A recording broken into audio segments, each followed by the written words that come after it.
birthplace of Lord Buddha and the home of resilient and hopeful people. I stand before you today not just as an elected representative, but as a daughter of Himalayas who grew up witnessing inequalities and limited opportunities. But today, I proudly represent a society that is moving forward, one that is learning to value inclusion, justice, and dignity for all. I have seen changes. We are walking on a path that leads us forward step by step with hope, determination, and new generation, courage, and unwavering commitment to inclusion.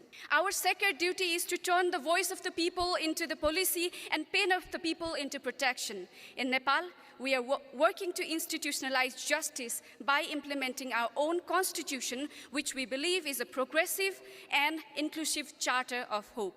But drafting laws alone is not enough.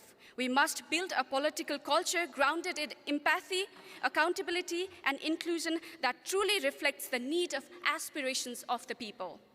And no one understands those aspirations better than today's youth. This is the era of speed. Young people no longer want to wait decades for the change. We want to drive it now with innovation, with courage, and global solidarity. We are not here to inherit a broken system. We are here to reshape them.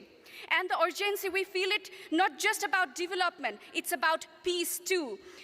At a time when parts of the world are falling into war and division, we, the youth, offer another path, one of the peace, unity, and shared humanity.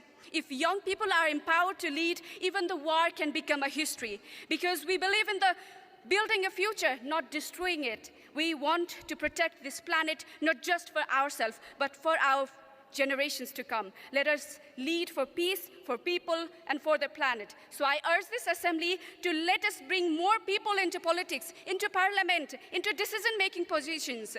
We youth can lead, we can bring fresh energy, bold ideas, and the speedy results the world needs today. Thank you. Namaste.